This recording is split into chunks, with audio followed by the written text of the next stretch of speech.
The ICF Training and Technical Assistance team is honored to welcome you to this California Housing and Community Development workshop offered through the Emergency Solutions Grant, Coronavirus Relief Consulting and Staffing Services contract. I'm Chris Pitcher from ICF, and I'll be hosting today's session. Today's training session is part of our new and non-traditional providers workshop series, where today we'll be discussing ESG and ESG-CV Foundations. It's my pleasure to hand the presentation to our first presenter, Mike Thomas. Mike. Hello, everyone. I'm happy to be here presenting to you today. I'm Mike Thomas. I am a technical assistance provider with ICF, and I'm bringing to you about 10 years of experience with federal homeless services programs. And throughout that 10 years, I've been involved at all times with the ESG program in one way or another, and then several other programs as well. So yeah, I'm happy to be here to present this material. So I'm going to go ahead and jump right in because we do have a lot to cover today. So if we could go to the next slide, please. So you can see here what we're going to be covering today. We're going to give you an overview of ESG and an overview of ESG-CV. We're going to talk about program components and eligible activities, eligible participants for these programs, so the people that they can serve, and then other key requirements.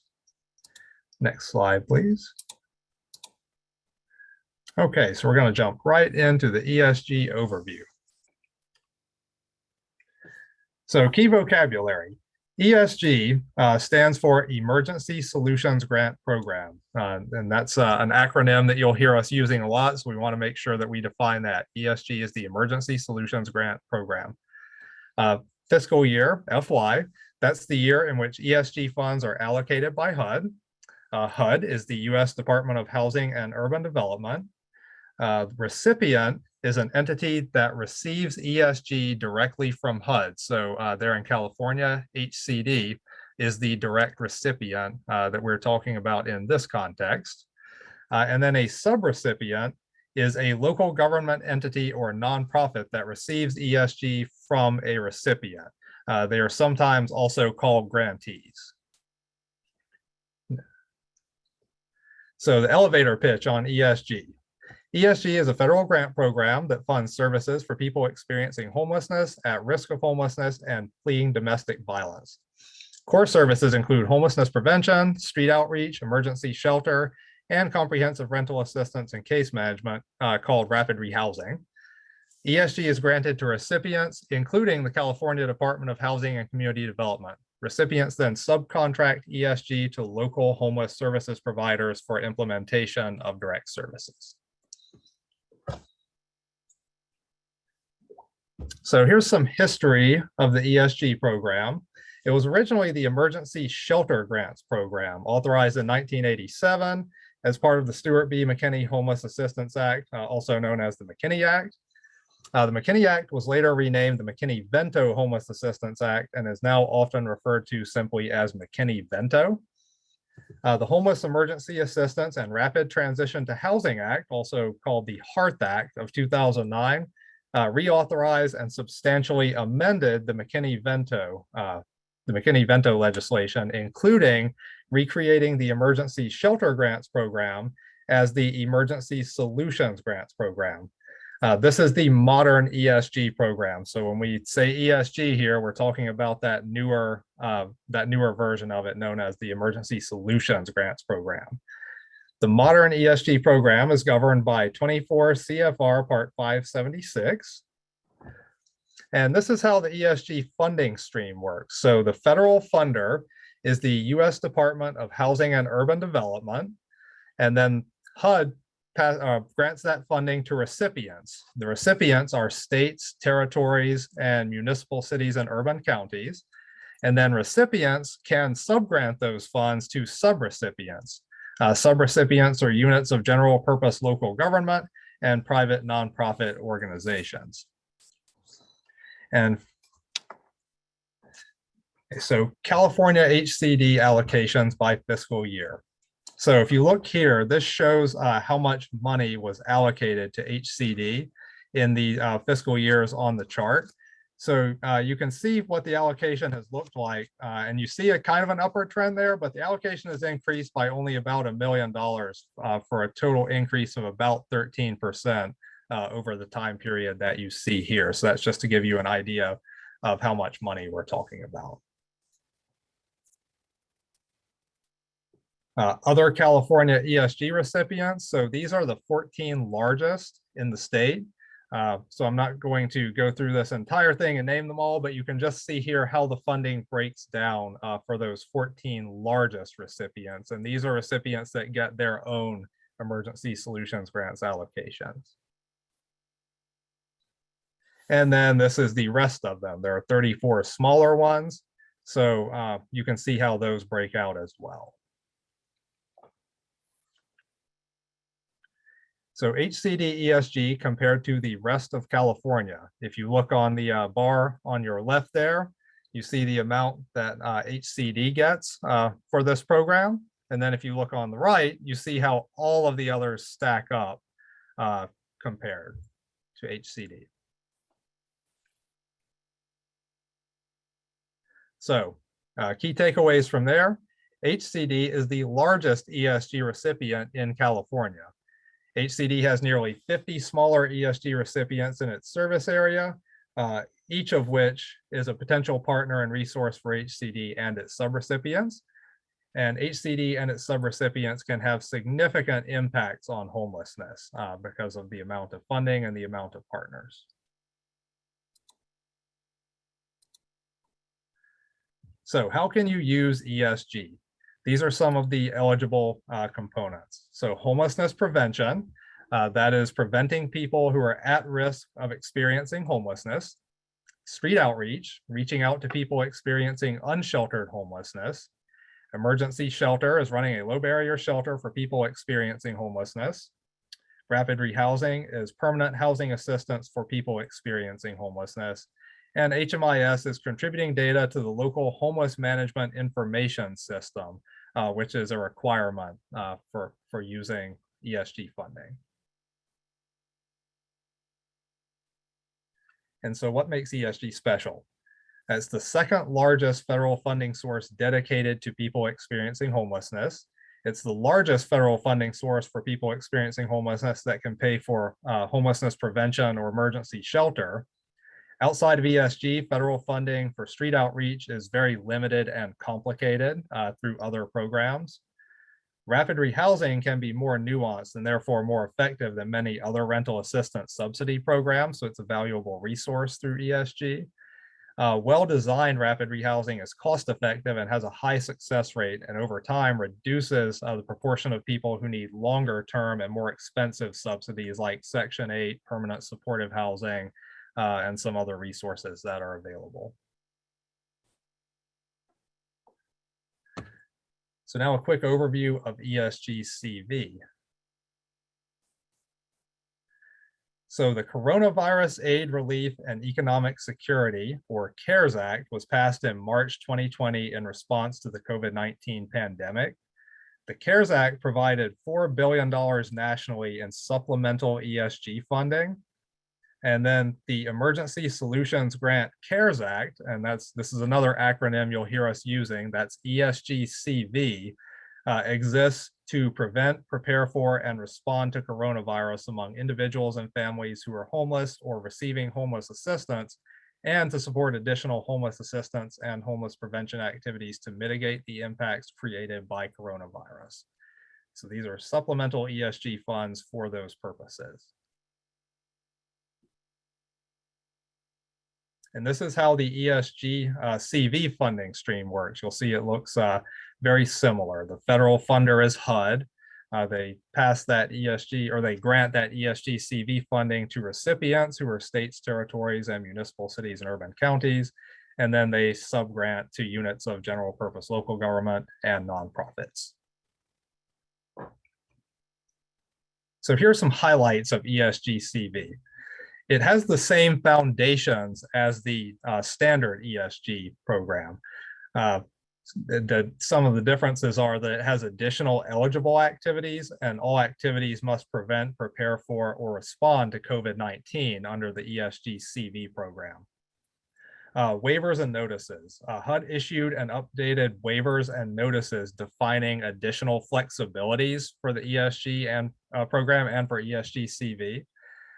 They are retroactive to when a community began responding to COVID-19. So HUD did say that communities using ESG funds to respond to COVID-19 could use the flexibilities that they define for those funds retroactively. And I think they set an earliest possible date of somewhere in January 2020. The waivers and notices also apply to annual ESG from fiscal year 2020 and earlier when used for COVID-19 response. So what that means is you've got these two funding streams, the ESG-CV, and then the normal ESG program, which is granted annually. HUD said that you can apply COVID-19 waivers to the standard ESG funds going back to when the community started responding to COVID-19.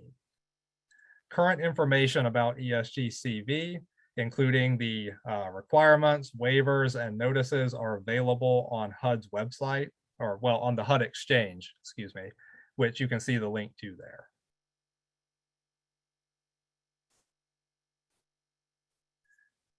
So this is just a quick guide to show you which regulations apply depending on which funding source we are talking about. So when we talk about annual ESG, so that is the amount that is granted annually from HUD to the recipient, the ESG interim rule fully applies. So that's the regulation that we cited earlier. The ESG interim rule applies for items not included in the ESG CV notices and waivers for annual ESG when it is being used to respond to COVID-19 and for ESG CV. And then the ESG CV notices published by HUD and the waivers apply as well to the annual funds when they are being used for COVID response and to the ESG CV funds.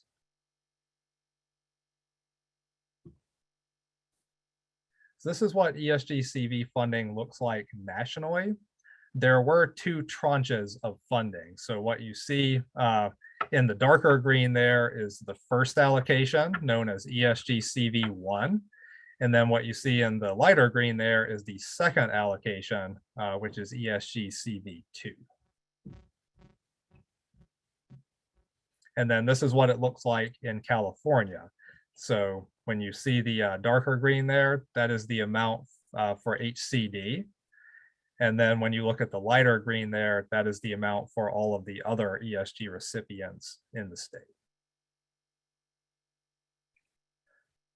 And we won't go through this whole chart, but it is to show you there were new activities approved through the waivers and the ESG CV notice for ESG CV funds.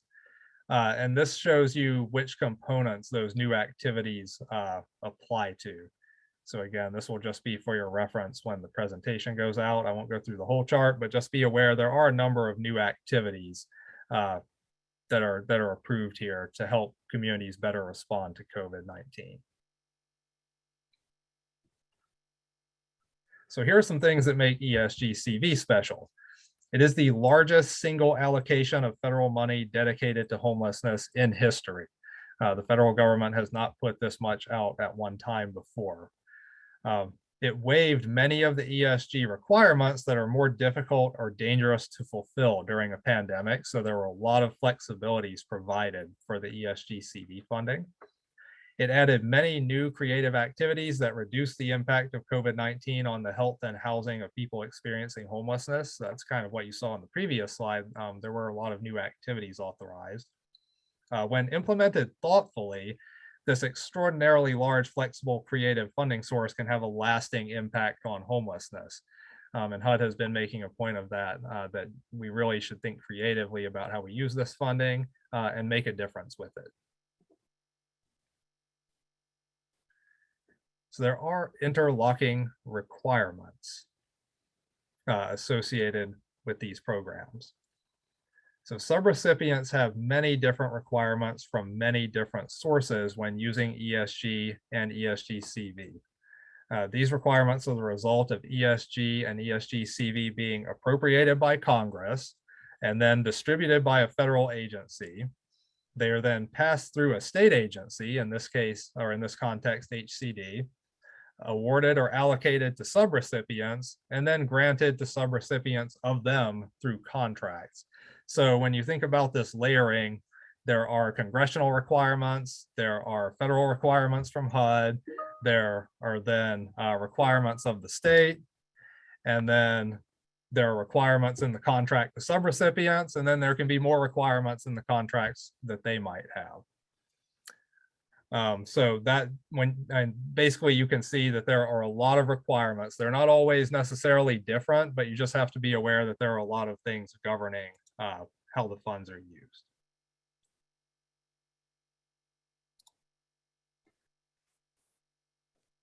And so what you can see here is the regulations crosswalk. And so again, you can see there's the McKinney-Vento Act. So that's the federal law that created the funding stream. And then that governs ESG, and it governs ESG-CV unless it is superseded by the waivers and notices that we've talked about. The ESG interim rule, so that's the federal regulation that more specifically defines the rules and requirements for ESG. So when you think of McKinney-Vento, that's like the authorizing law.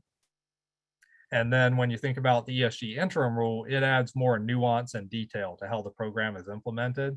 So that also applies to the ESG program and to the ESG-CV funding, unless superseded by the waivers we talked about.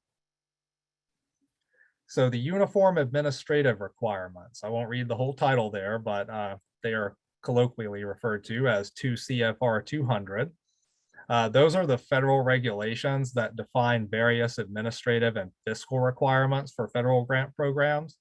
That includes ESG and ESG-CV. So again, that's federal regulation. It applies to the ESG program, and it applies to ESG-CV unless superseded by the waivers and notices we talked about. So the CARES Act, that's the federal law that appropriated money for the ESG-CV program specifically to respond to COVID-19.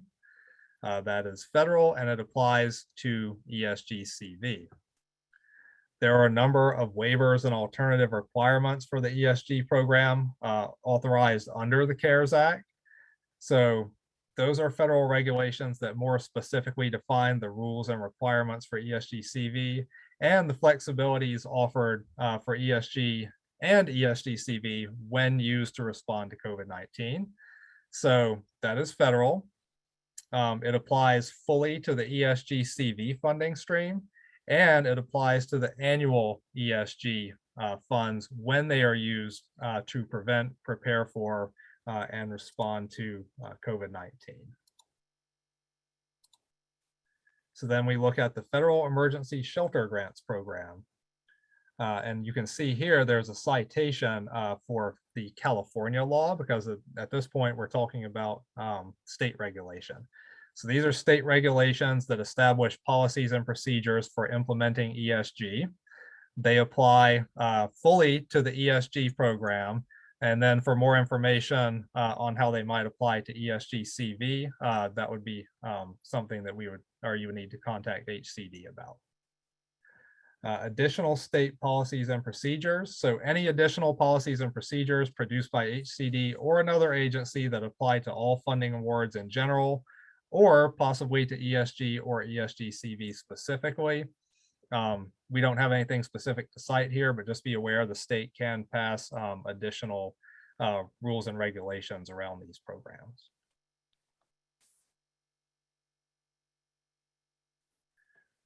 So we'll continue here. The ESG-CV Notice of Funding Availability Round 1.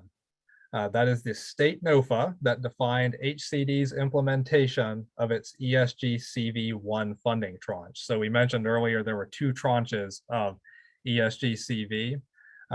This is the NOFA, so that's Notice of Funding Availability from HCD that defined how those funds would be used. And then that is applicable specifically to the ESG-CV funding stream. The ESG-CV Notice of Funding Availability Round 2 is the same thing, but for the second round of ESG-CV funds from the state. the subrecipient funding application. So any subrecipient funding application to HCD for ESG or ESG-CV funds that's subsequently incorporated into that subrecipient's requirements by the funding NOFA award or contract. So we're essentially talking about when a subrecipient applies to HCD to get funding under one of these programs. And then the language from that is often incorporated into the contract that is later put in place between the two entities if the funds are awarded. So the subrecipient funding award, that is the document that articulates HCD's intent to award ESG or ESG-CV funding to the subrecipient. The subrecipient contract is the formal contract between HCD and the subrecipient that grants ESG or ESG-CV funding to the subrecipient and encumbers the subrecipient with certain requirements related to that funding. Subrecipient agency level policies and procedures. So those are the policies and procedures at the agency level that apply to the funding award, to the staff carrying out contracted activities under the funding source, or otherwise intersect with the ESG or ESG-CV award, contract, or implementation. And so you can see here we've switched to the project level. So the last several things I talked about were state and project level.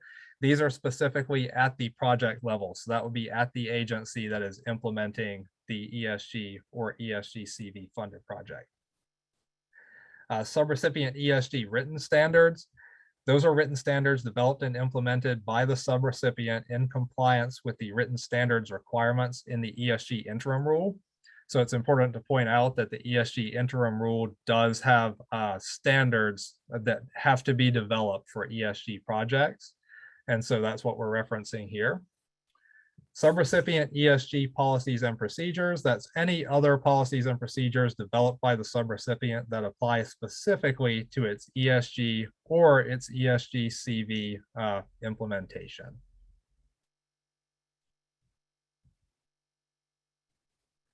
So putting the puzzle together. The problem is too many rules and regulations to track easily, because I'm sure you can all tell from everything I just went through, there are lots of layers to that. The solution is written standards and policies and procedures that incorporate all of them.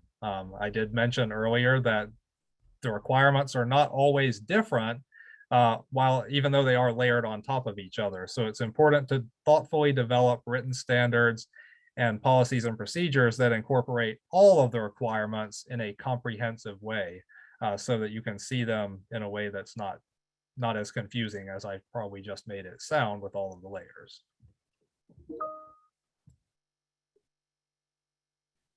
All right. Thanks, Mike, for that introduction. As I said, we're going to take a little quick break here to see if you have any questions or anything you'd like to share. So you can put those in the chat, as I mentioned in the chat. You can raise your hand, or you can simply unmute yourself and say, Chris, I have a question. I think one of the things that I took from the section that Mike just finished is, we were talking, he talked specifically about tranche 1 and tranche 2 of ESG-CV funding. That has no real significance except for the way HCD talks about it. So they contracted ESG-CV round 1 and round 2, but the program's exactly the same. Unlike annual ESG, which is different from ESG-CV, ESG-CV round 1 and 2, it's not a separate program. There's no different rules. It's just how it came out of the state. We gave folks one tranche of money, and then a second came. So it's just the way the state put the money out. There's no real significance. But for some of the mechanics we have, like the use of eCivis, which is the grant management system that HCD uses to manage the ESG and ESG-CV programs, that has significance in round 1 and round 2, but it really has no practical significance for your actual work. So again, I'll wait one more drink of water. Any questions? Anyone want to unmute and ask a question at this moment, or we're going to go into the second half of the presentation?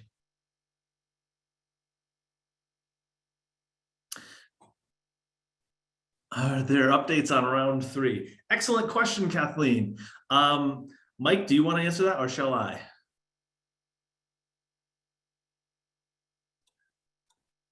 I believe you might be better suited. Okay, easy enough. There's no round three.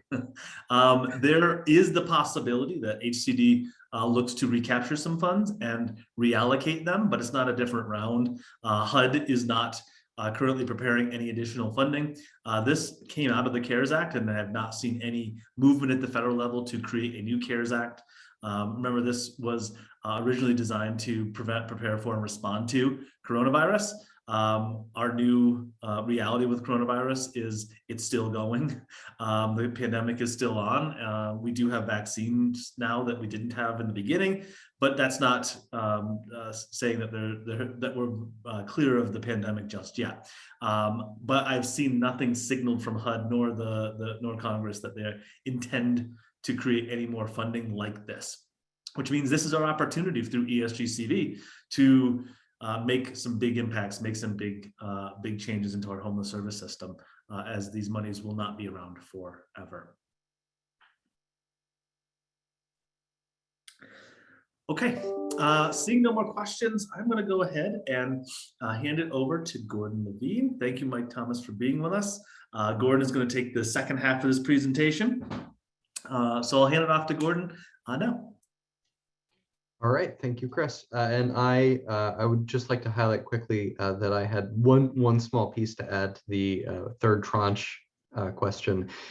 Just to clarify, one of the things I hope you all took away from the first part of our presentation is that ESG and ESG-CV are different funding sources.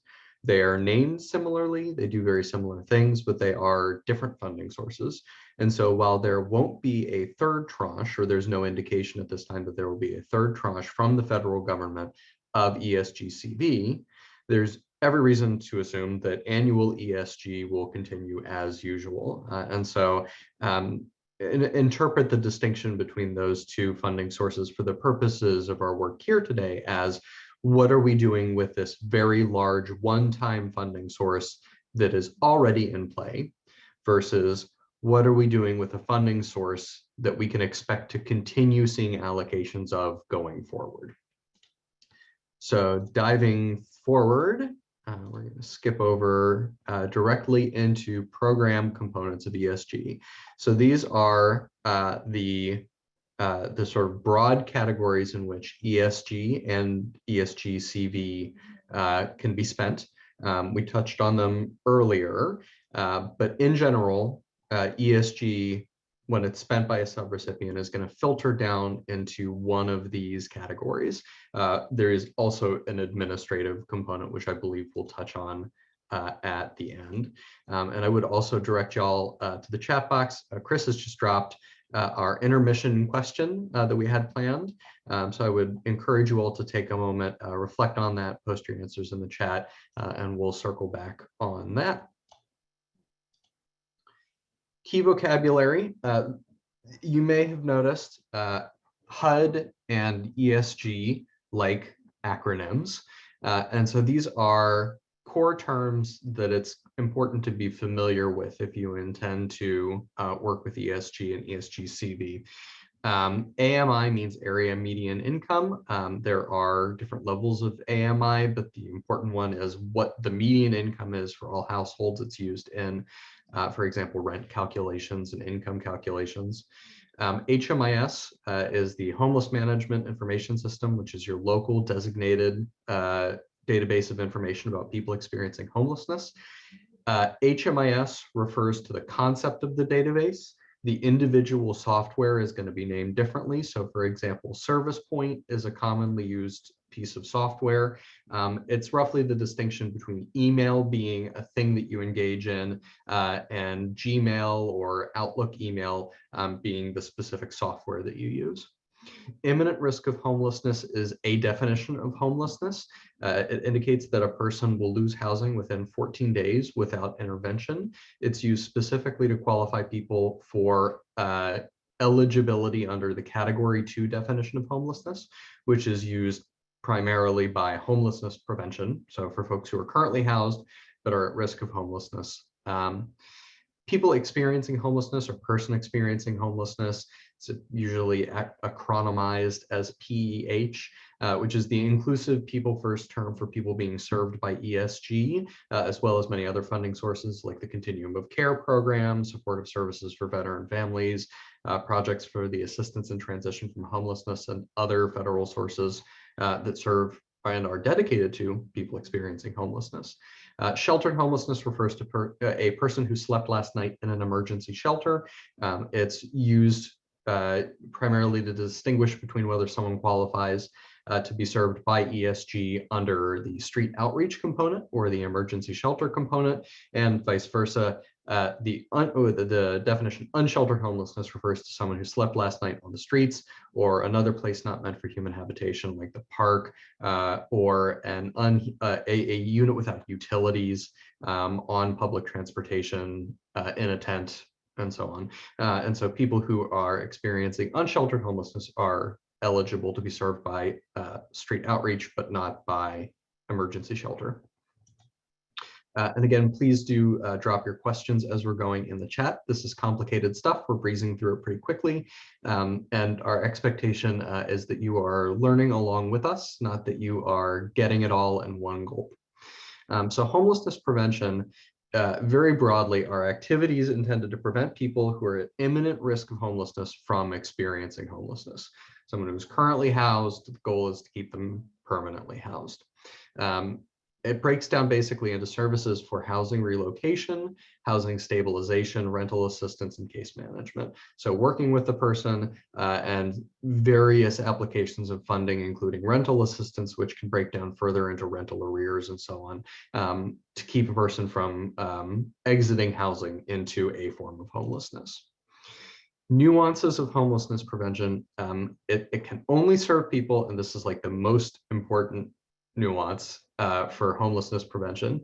And I say that, and it's occurring to me that I didn't give you my bona fides at the beginning of this. I've been working in homelessness services for more than 10 years, overwhelmingly with the ESG program, and most recently as the Continuum of Care Manager for the Louisiana Balance of State Continuum of Care, which covers more than half of the state of Louisiana. And so I have been on every side of this fence that you've got, including now technical assistance. And so I want to highlight this one particularly because folks who are not familiar with ESG or just learning ESG have a tendency to focus in hard on homelessness prevention. And I want to emphasize really clearly here that homelessness prevention can only serve people who will imminently lose their primary nighttime residence within 14 days, but for the intervention of homelessness prevention. So it can't serve people who are already experiencing homelessness is the key thing. The other part of that is it can't serve people who at some point in the future may experience homelessness, but that episode is not imminent. So the distinction there is a person who is behind on their rent is not at imminent risk of homelessness. They're absolutely at risk of homelessness. They're not at imminent risk. And they don't become at imminent risk until and unless their landlord secures an eviction notice that says, hey, you got to get out within a certain period of days, at which point then you are eligible to intervene. In addition, homelessness prevention requires that each household's income be less than or equal to 30% of the area median income. Note that under the existing ESG-CV notice, the limit has been raised to under 50% of the annual or area median income rather. Yeah, incidentally, you're going to see this symbol from us a lot, this less than or equal to sign. Looks like a carrot with a hat on or a house on its side. It means that it can go up to 30% but not exceed it, or up to 50% but can't exceed it. Finally, the flexibility and the great virtue of homelessness prevention is that insofar as costs, and I'm quoting here from the ESG interim rule, insofar as costs are necessary to help participants regain or achieve stability, that can be very creatively applied. And so a lot of things that are stricter or more stringent in the other components can be really creatively applied, even in annual ESG when you're looking at homelessness prevention. Street outreach is the component that deals with reaching out to people who are experiencing unsheltered homelessness. So again, this is the distinction between sheltered and unsheltered. Broadly, and really very broadly, it's everything to do with connecting with participants and connecting them to housing, shelter, critical services. And it's really intended to rapidly bridge people who are experiencing unsheltered homelessness either into shelter because they are not currently able to return to permanent housing, or directly back to permanent housing. So nuances here, again, it can only serve people experiencing unsheltered homelessness. This is the really sort of big caveat for street outreach. It's not intended to provide long-term case management. So again, this is one of those new to ESG sort of common pitfall items. Folks can look at, or one could look at the street outreach component and say, hey, great, this is a way for us to sort of ongoingly serve people who are living on the streets or in the park or on public transit or et cetera. And it's not really for that. There is no statutory time limit to how long you can serve people. But if you look in the ESG interim rule, you'll see that all of the eligible activities, or almost all of them, are qualified by words like essential, urgent, critical. It's very clear that the intent of this statute is that you are engaging with people for a limited period of time, and that the purpose of the engagement isn't really to serve them in place, but it's to move them to a place that is better than they are currently living in. Incidentally, and you're going to hear this from us if you continue to attend these sessions, which we think you should, they're going to be great. You're going to hear this from us over and over and over again, that this is a good place for written standards and case notes. If you take nothing else away from us, we hope you will take more than this, but if you take nothing else away from us, take from us that there is tremendous virtue in developing functional, well-implemented, well-thought-out, living document, written standards, policies and procedures, and a system for keeping case notes. Because at the end of the day, much is left to the recipient and to sub-recipients to develop as part of their own projects. And the best way to demonstrate that you are developing those projects and then implementing them in a way that is compliant with statute and producing outcomes is to have a manual that says what you're going to do what the manual says, and then document it afterward. Finally, much like homelessness prevention, this is another situation in which, and I'm quoting again from statute, the cost of activities to locate, identify, and build relationships and providing immediate support, intervention, and connections, end quote, can be creatively applied within the scope of this program component. So this is another place in which there's a level of do what you need to do to get the person from an unsheltered situation to a sheltered situation or back to permanent housing. There's an opening to be creative there, even absent the ESG-CV notices. Emergency shelter is what it says on the box. It is immediate temporary shelter for people experiencing homelessness. It includes a sort of wide array of essential services. Not all of them are recapped here. It's a pretty long list. But case management is kind of at the top of the list. So the activities required to equip a person to return from shelter to permanent housing. It also includes shelter operations, which is sort of everything to do with keeping the building standing, keeping the lights on, keeping people fed, keeping everyone secure, and so on. It does include provision for renovation costs, including major rehab and conversion. And finally, and again, like, note the caveat here, the emergency shelter component of ESG can, in theory, pay for hotel motel vouchers, but it can only do that if no other shelter is available. And so again here, how do we know that no other shelter is available? How do we demonstrate that? Well, we've got a policy for how we check, and we have used our case notes to document that we did our due diligence according to our policy, there was no other shelter available, and so we vouchered the person. Nuances of emergency shelter. First, in all of these components, you're required as a provider to establish and verify a person's homelessness status before serving them. But for emergency shelter, verification can look different than other ESG components. There is, in the slide notes, which we will be sending out the slide with the notes at the end of this presentation, there's a link to HUD guidance on this. But ultimately, the barrier for demonstrating homelessness status for emergency shelter is different and in most ways just lower than other components. So for example, HUD gives the specific example. Emergency shelters often can and are absolutely allowed to use a sign-in sheet at the door that has self-certification of homelessness language at the top, and you sign in, and that establishes your homelessness status.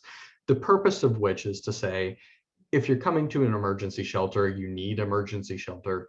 It's an immediate intervention. And so the intent is not to say, okay, we need to go through the comparatively lengthier process of establishing third-person documentation of homelessness to say, okay, we'll get you a bed for tonight. Again, like street outreach, emergency shelter is not intended to provide long-term stays. This is another sticky area where ESG newcomers can hit a common pitfall. The statute doesn't list a specific limit. In general, there's a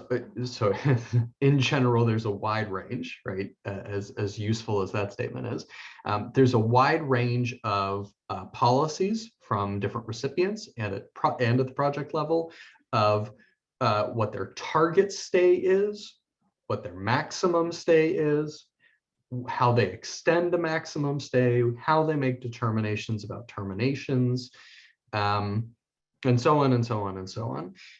The one area that I want to hit on when we talk about emergency shelter is there's some guidance out there that talks about high-performing communities in the context of the Continuum of Care program and in the context of ESG implementation that really indicates that a really high-performing community has shelter stays that are in the neighborhood of 30 days or fewer. I want to caution you against looking at that and saying, okay, our shelter stays should be 30 days or fewer.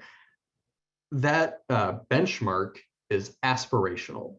It's intended to be aspirational. And it's intended to be the outcome of a process that leads to that happening rather than the beginning of a process that says, okay, we're capping this at 30 days and everybody gets out at 30 days. That's not how it's intended to work. What it's intended to say is when everything else has fallen into place, you can expect to see shelter stays of 30 days or less, not put in your policy that shelter stays are 30 days or less, and then kick everybody else out after day 31. It's not how it's supposed to work. Finally, this is another sort of common pitfall, especially over the last 2 years. There's been a lot of attention around medical accommodations, medical attention, medical treatment for people experiencing homelessness, including people living in shelter. Outpatient medical services, as well as mental health services, typo there, are absolutely eligible. Inpatient services are not eligible. And there's some nuance to that in the ESG interim rule, but generally speaking, ESG can pay for whatever is not already available in the community in terms of outpatient services. Rapid rehousing is a form of permanent housing, and I'm going to pause in a second and talk about permanent housing, but it's a form of permanent housing for people experiencing literal homelessness or fleeing domestic violence. And the definition of fleeing domestic violence is pretty broad. It includes human trafficking, dating violence, stalking, sexual assault, and for youth aged 24 and under, the definition is even broader. Rapid rehousing provides many of the same services as homelessness prevention, relocation, stabilization, rental assistance, and case management, but it does it for folks who are actively experiencing homelessness. And so on the subject of permanent housing, in the context of ESG, permanent housing doesn't mean housing of unlimited duration. It distinguishes between temporary housing or transitional housing, which is a project model that is not eligible to be funded by newly eligible to be funded by ESG or eligible to be newly funded by ESG. You will see, or you may see, legacy transitional housing projects and certain other funding sources. And there are other funding sources that fund versions of transitional housing. Permanent housing is also distinguished from shelter, which is a living arrangement, which is not unsheltered, but is not really housing that is intended for long term. So permanent housing means housing that is intended to be ongoing, but is not of unlimited duration. And so it looks like housing, it smells like housing. It uses the Potter-Stewart definition. If it looks like housing, it's housing. And so we're talking about everything from someone who's living in a single family detached home to people who are living in townhouses and apartment units and single room occupancy units and so on. So it's ongoing housing, though not of unlimited duration. For rapid rehousing, under ESG and ESG-CV, ESG rapid projects have really substantial discretion in determining a lot of the ways in which the project is implemented. The project is allowed to determine lengths of stay, amounts of rental assistance, participant rent contributions. There are other elements as well.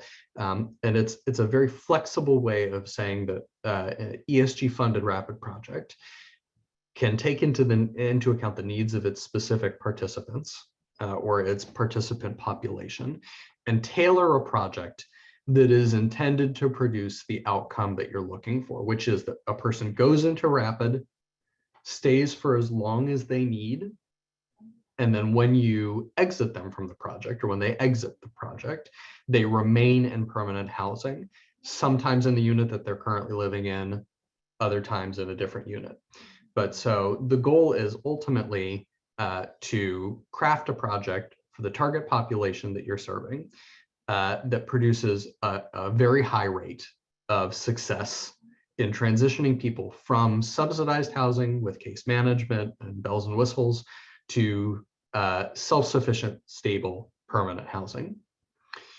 Note, however, that flexibility needs to be baked into the project's written standards and policies and procedures. So again, put it in writing, develop a project manual, and decisions about who owes what and when they enter and exit the project and so on, all of those need to be made in accordance with those written standards, and they need to be consistent across the project.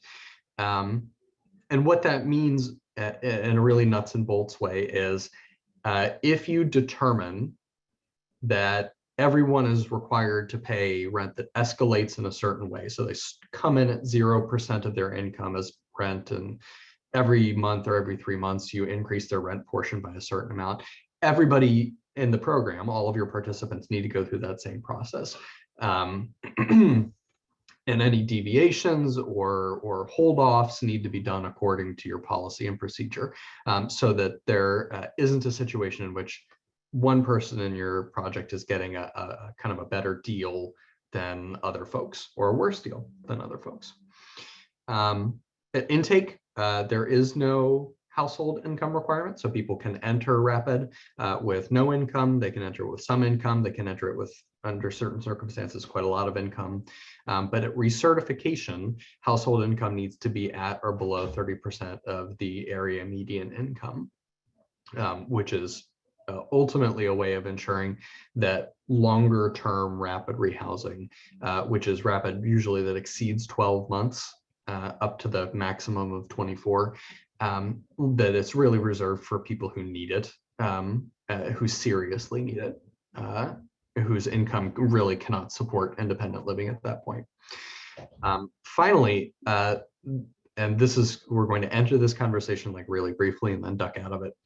The gross rent for any unit that's touched by rapid rehousing rental assistance, and this is incidentally also true for homelessness prevention, the gross rent of that unit, which includes the rent to the landlord, so the contract rent, plus any other fees other than pet fees and a couple of other things, and utility allowances, which is a way of compensating participant for utilities that they are on the hook for paying versus what the landlord pays for.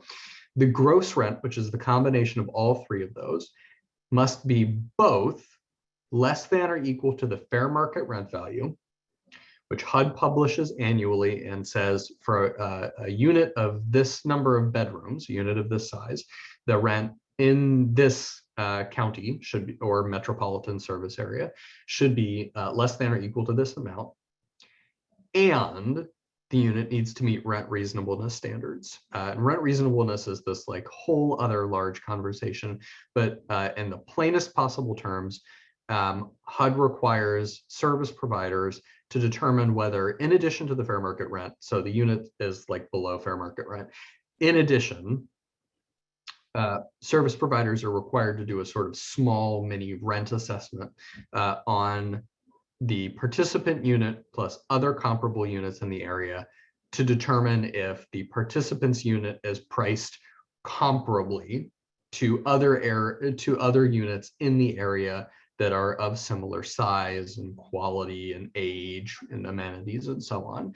So ultimately, it's a way of saying there's a hard cap from the fair market rent, which HUD sets, but also HUD recognizes that there's variance between communities, sometimes really substantial variance, and rent reasonableness accounts for that. Finally, I'm going to take a sip of water here. Finally, the HMIS component pays for the cost of contributing data to the local HMIS system, maintaining that data, analyzing that data, and using it to assess your program outcomes. It includes staff time, equipment, software. There are some additional eligible costs, we call them here features, for each COC's designated HMIS lead agency. If you are that agency, you know about it. If not, don't sweat it. And there are additional complexities under the HMIS component for DV service providers, domestic violence service providers, who are required to maintain their HMIS data or their participant data in a comparable database rather than the COC's official everybody else database. Legal service providers may also choose to establish a comparable database, but in general, everybody is putting their data into the same database. Nuances of HMIS, unlike other components, the state recipient, or HCD in your case, can perform most of the eligible activities listed under HMIS, which conversely, you will notice means that state recipients cannot perform most of the eligible activities listed under the other components. They're required to pass them down to subrecipients and sub-subrecipients and so on. Again, COC designated HMIS lead agencies have like a whole other set of eligible activities related to managing the HMIS system as a whole. If you are one, you know about it. If you don't worry about it. And again, DV providers and legal services providers can use these funds to set up and operate an alternative comparable database. DV providers have to do it. Legal services providers may do it. Often they opt not to. The other thing I would highlight about HMIS is that the first four components that we went through are really intended to stand alone, right? Like you could, in theory, just receive funding for Rapid or just receive funding for street outreach. Wouldn't make a lot of sense for anyone other than an HMIS lead agency to, most of the time, receive just an HMIS grant. The HMIS component is primarily a supplement for the other project types, because all of the other project types are required to enter participant data into the HMIS, right? You're required, and I'm going to say that again, all of the other project types are required to enter participant data into HMIS. And the cost of doing so is not eligible under the program type and under which you're performing the services, but is eligible under the HMIS program type. So put it a different way. If you've got a rapid project, you're required to put your rapid participants data into HMIS, but you can't pay for it under the rapid component, which is why you also get a sliver of HMIS funding to pay for staff time to enter data into HMIS. It's not really an independent program component type. It's how you pay for one of the requirements of ESG. So key takeaways, this is a recap of what I just said before. Homelessness prevention, it's activities to prevent people who are at risk of homelessness from experiencing homelessness. Street outreach means connecting with people who are experiencing unsheltered homelessness and as rapidly as possible getting them into shelter or housing. Emergency shelter is providing low barrier short-term shelter for people experiencing literal homelessness or fleeing domestic violence. Rapid rehousing provides rental assistance and associated services, including case management, to move people experiencing literal homelessness or fleeing domestic violence into stable permanent housing for a limited period of time, 3 to 24 months. And finally, HMIS is primarily a supplemental component to fund the requirement of contributing data to and engaging data from your COC's local HMIS system. So to hit this again, participant eligibility. So if you've got a person, and I'm going to highlight several things here. These are categories of homelessness that are established by HUD and the HEART Act. There are 4 of them. We only care about categories 1, 2, and 4. Category 3 is this whole other thing. Put it out of your mind. Category 1, literal homelessness. It applies to the folks listed on your screen, people who are living in a shelter or on the streets or another place not meant for human habitation, or in this sort of very edge casey situation, people who are coming from a facility, the health facility, a carceral facility, where they've resided for 90 days or fewer, and where they entered from the shelter, the streets, or another place not meant for human habitation. So it's a loophole for people who have brief stays in hospital or in a prison. People experiencing literal homelessness or category 1 homelessness can be served by street outreach, though only if they're experiencing unsheltered homelessness, by emergency shelter, and by rapid rehousing.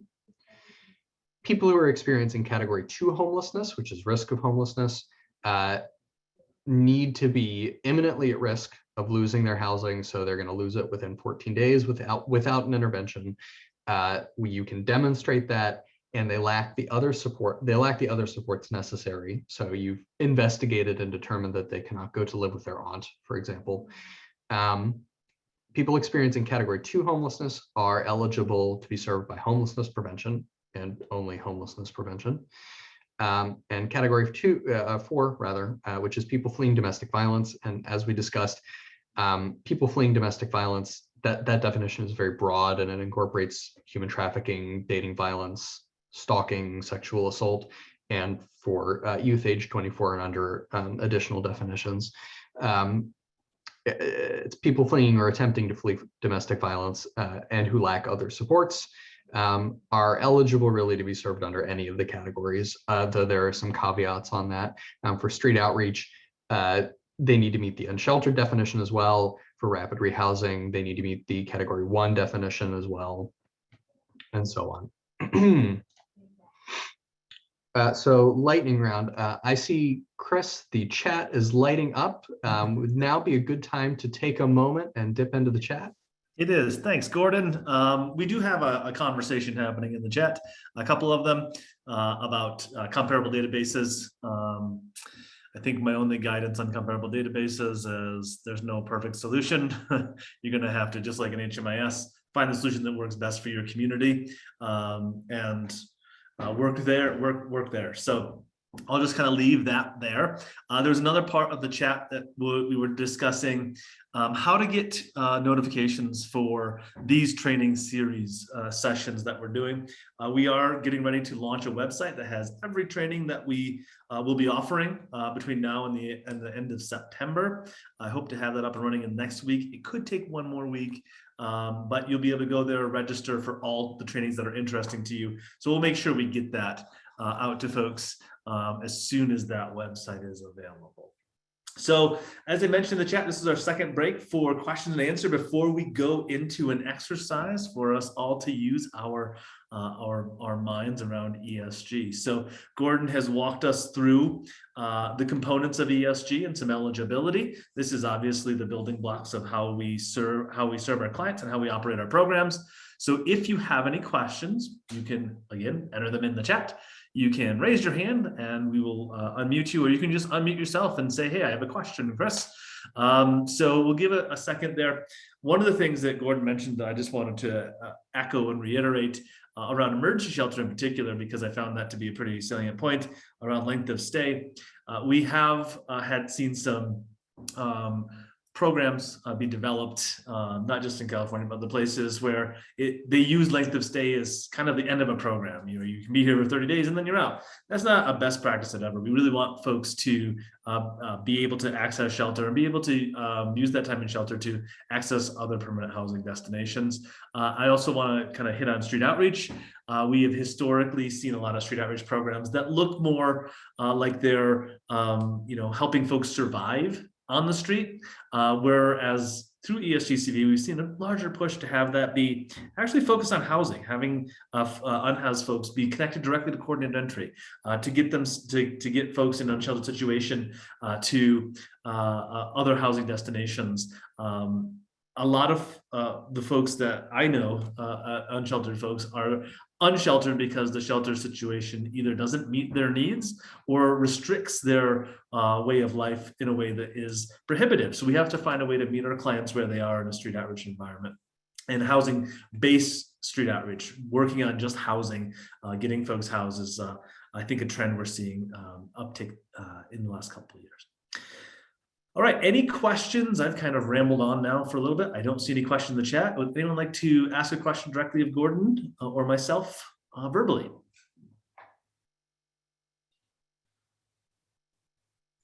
While you're thinking about that, I do want to put in one plug into the comparable database question. The quickest little plug. We're not going to get into the question of what database is better than which, but I do want to echo a piece of good advice from the chat, which is have your counsel read the contract with the software vendor. That's good advice always. Number one, but number two, you will always be well served by connecting with your statewide DV coalition around DV software, both because they're likely to have cross-cutting experience and also because they may have funding available to assist with the cost of setup, which I've seen in other communities. So never a bad idea to ask the experts before you make a decision. Great, thanks, Gordon. I'm not seeing any questions in the chat, and I haven't seen anyone unmute themselves. Oh, Helen has. Helen, do you have a question? No, I just unmuted myself for no reason. Okay. Thanks, Helen. Welcome to the conversation. Either way, so my wrap up was going to be around data systems. Just as Gordon mentioned, there's no perfect data system.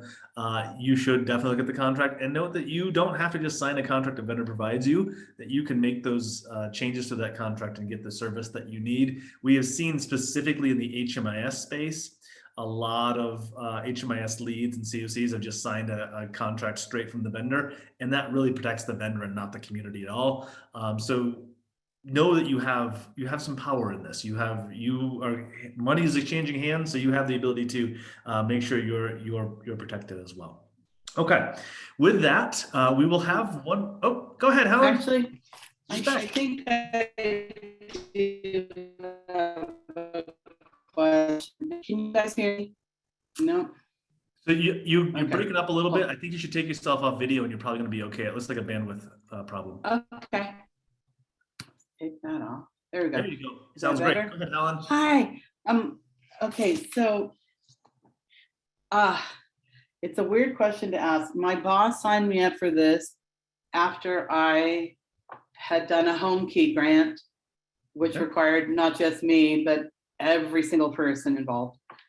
So my overview question is, who is this whole series for? Kind of who's on the phone? I'm just a grant writer and I'm not an expert in homelessness, but I'm trying to learn all the acronyms and funding sources and how they come to our city and to our county. And I'm a little overwhelmed. I feel you. I feel your pain there, Helen. This series is really meant for folks who are new to the ESG program or ESG-CV program, or who are non-traditional, which means you're not the typical shelter, you're not the typical provider. We saw a large push by HUD in the beginning of ESG-CV to reach out to those projects that serve Black, Indigenous, and people of color within your community. We saw a push to work with tribal nations that we hadn't seen before. So we say non-traditional, that's what we're really saying, is those folks that aren't typically part of the ESG program. It's generally a pretty small program annually, as Mike mentioned in the beginning, and it has been specific to shelter or street outreach, and now post Hearth Act, rapid rehousing and homelessness prevention.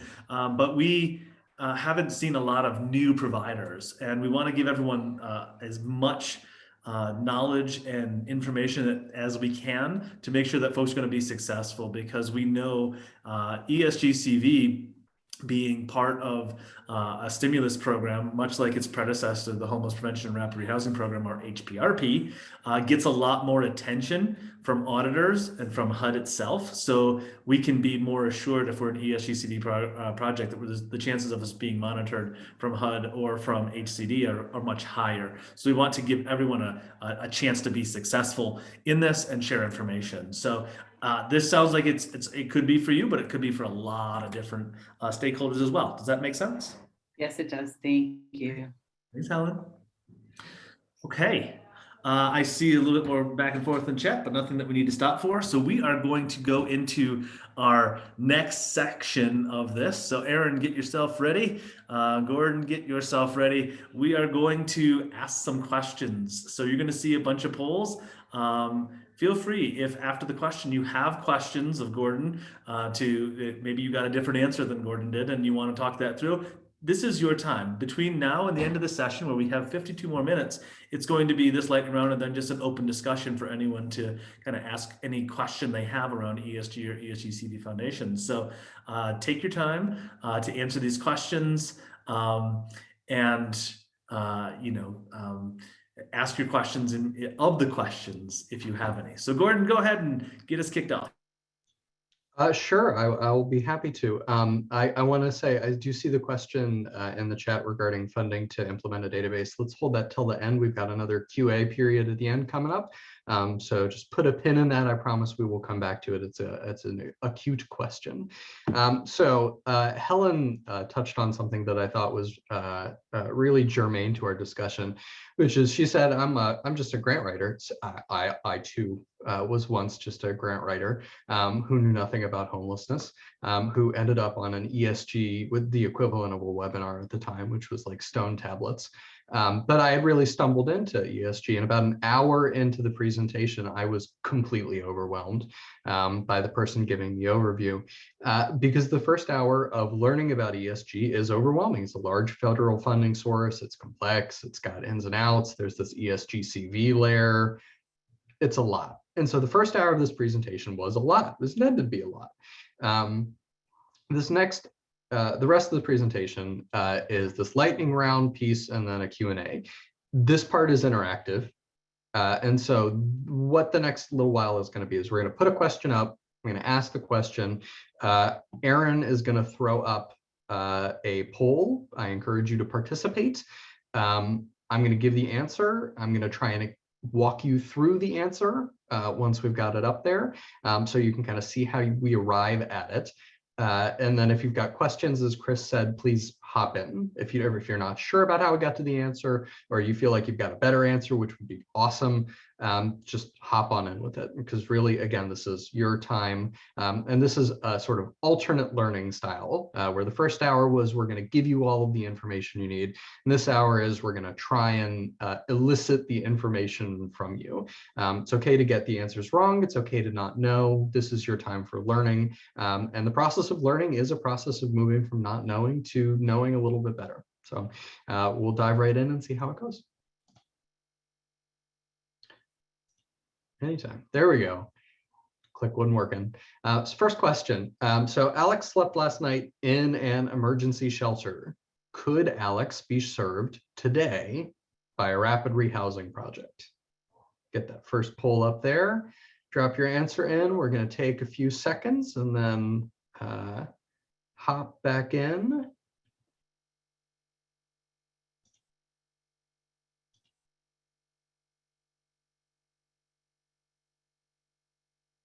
Okay, and Aaron, just let me know when we've hit there we go. Okay. We're going to wait on a couple more answers while everybody wakes up, slowly emerges from their cup of coffee. You can go ahead, Gordon. I went ahead and stopped. Okay, okay. All right, so we've got 75% of people said yes, 11% said no, 14% said maybe. Go ahead and see what the answer is. Yes, the answer is yes. A person who spends the night in an emergency shelter meets the category 1 or literally homeless definition, which is an eligible category of entry for rapid rehousing. So good job, 75%. Proud of you, the brave 25 who said no or maybe and weren't sure. Question number 2, Brianna slept last night in an emergency shelter. Could Brianna be served today by a street outreach project? A street outreach project. What do you think?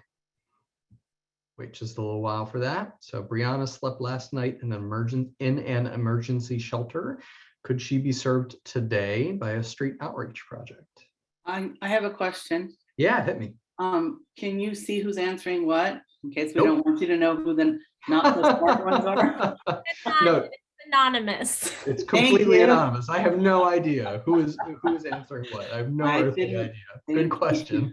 You're in a safe space, Helen. We will not tell which answer is yours. We won't even know. You're And even if you did, honestly, I would celebrate you for whoever for offering an answer that was not correct. We celebrate ignorance because it's an opportunity for learning. That's what I'm trying to do. Thanks, you guys, for your sense of humor. Oh, absolutely. Okay, answers are in. Oh, this is good. 48% said yes, 41% said no. The balance said maybe. So let's have a look how it played out. The answer is no. Street outreach projects can only serve people experiencing unsheltered homelessness. Can only serve people experiencing unsheltered homelessness. The emergency shelter component is for folks who are in shelter. Street outreach is for folks who are not in shelter. Question number 3. Clay slept last night in an emergency shelter. Clay is not fleeing domestic violence. Is the emergency shelter project that is serving Clay required to collect data about Clay and enter it into the COC designated HMIS? I'll read that again while you're trying to answer. So Clay slept last night in an emergency shelter. He's not fleeing domestic violence. Is the shelter required to collect data about him and enter it into the COC's designated HMIS? See, y'all thought you were going to get away with it when you were asking questions about whether you could afford, whether you could pay for databases with ESG funds. Now you're going to get answers. Okay, answers are in. Nobody said maybe. Very confident crew. 93% said yes. And of course, the answer is yes. ESG funded projects are required to collect data about participants and enter it into HMIS. The only situation in which that would not be true is if the provider is a DV service provider or, at their discretion, a legal services provider who is instead required to enter the data into an HMIS comparable database. But either way, they've got to enter it into a database. If they're not a DV or a legal services provider, it's got to go into HMIS. So question 4, Dina was evicted this morning. Dina requested services at a shelter this afternoon. The shelter connected Dina with a relative after she arrived, and Dina will be sleeping at her relative's home tonight. Should the shelter enter Dina's data into HMIS? So I'll reiterate that. This morning, Dina was housed. then evicted. This afternoon, she requested services at a shelter. This afternoon, the shelter connected her with a relative. And tonight, Dina will be sleeping with her relative, sleeping at her relative's home. Should the shelter project enter Dina's data into HMIS? You can assume Dina is not fleeing domestic violence for this, this question. A good split here. We've got 64% saying yes, 36% saying no. The answer is extremely yes. It's very yes. And the reason I emphasize that, ESG funded projects are required to collect data about participants that they serve and enter it into HMIS or an HMIS comparable database. It's true even for projects who get a hold of a participant and successfully divert them out of the homeless services system. It was called diversion. You'll hear other names for it, housing problem solving. At the end of the day, the reason I say that this is very true is because the emergency shelter in this question really wants to collect Dina's data because it's a success. It's a successful entry into HMIS through their project and a successful exit, which has impacts on their project reporting and their COC's reporting to HUD. It's good news. It's good. This is a good outcome. And I do see additional questions in the chat. And Chris, I see you popping off of mute. So go ahead. Yeah, I think I'd like to answer Ilona's question since your slide elicited this question. So I'll just ask you, Gordon, someone sleeping on a couch considered homeless? And I know you're gonna need to qualify that, but I'll just set you up for it.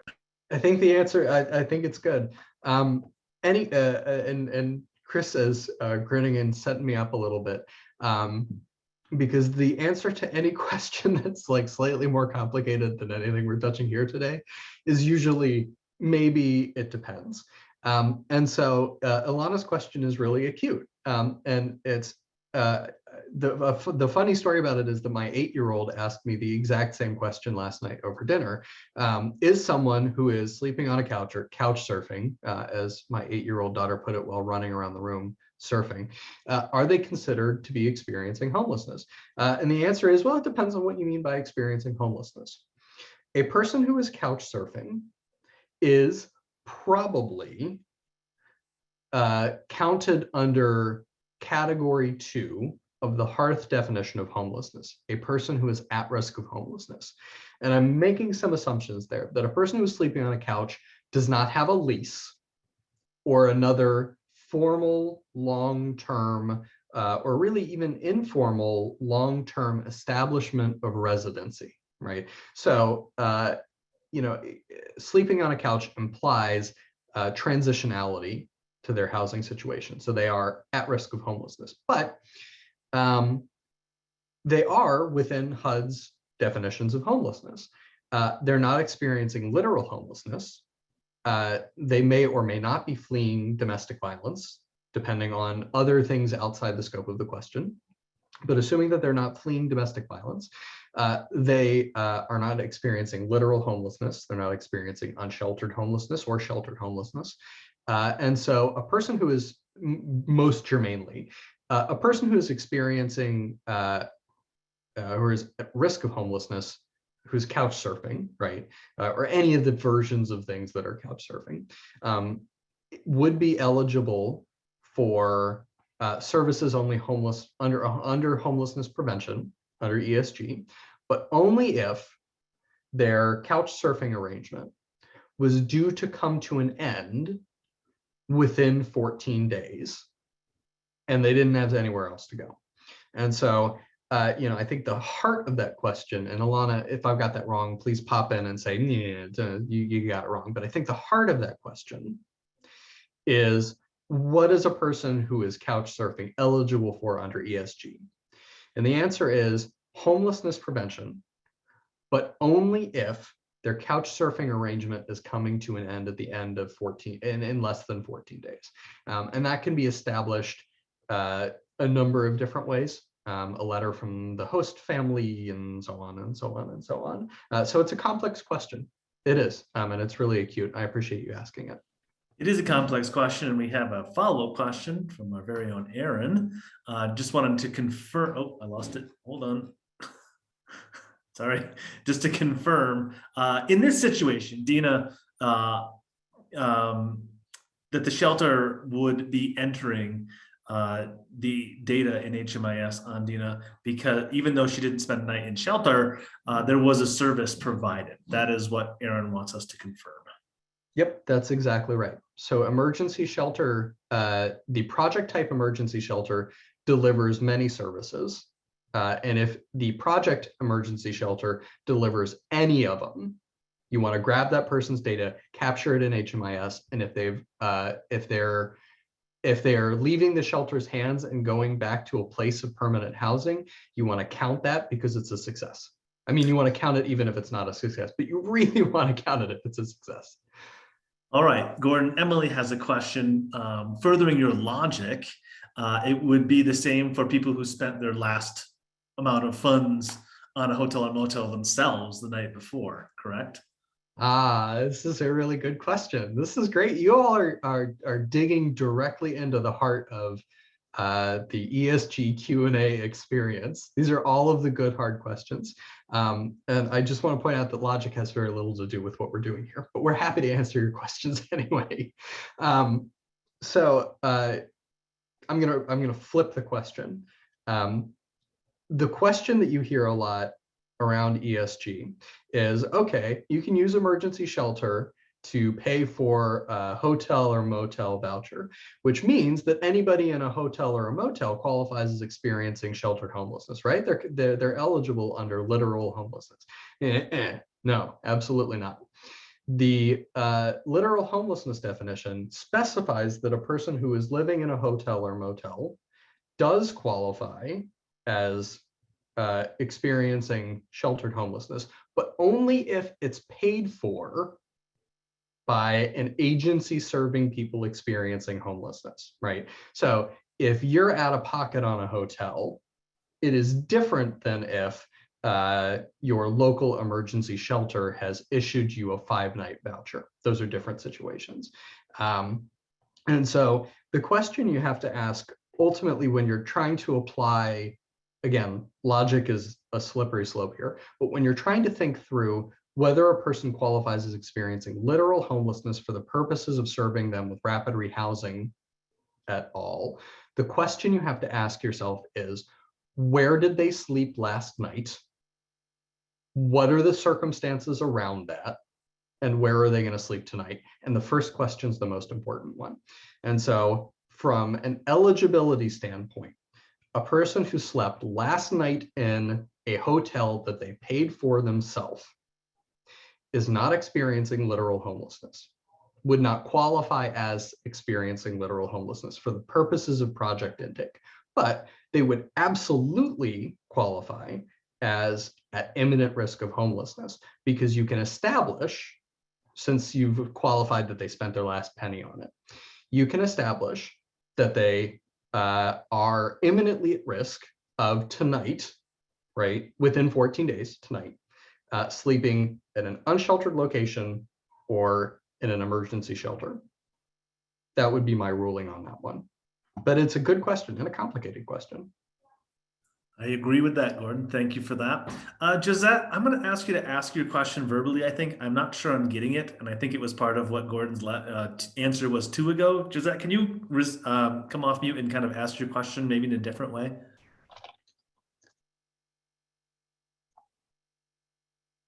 We no longer have Josette. Can you hear me now? There you go. Hello. Hello. I got to remember to do the phone and the stream. Okay, so it's so confusing. The question I have is, because I've seen it kind of happen. I'm new to all of this, by the way. But from what I've seen a little bit, you could end up on, say, your sister's couch, but she wants you out this weekend. So you talk to your brother and you end up on his couch for a couple of days. Would that be a continuation of couch surfing, or would that be a new spot? You know what I mean?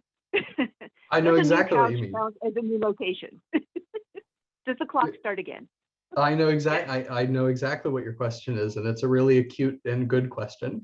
And I should say, by the way, it's especially relevant to youth service providers, because this is a pattern that we see with youth experiencing homelessness more frequently than with larger families or with older folks experiencing homelessness.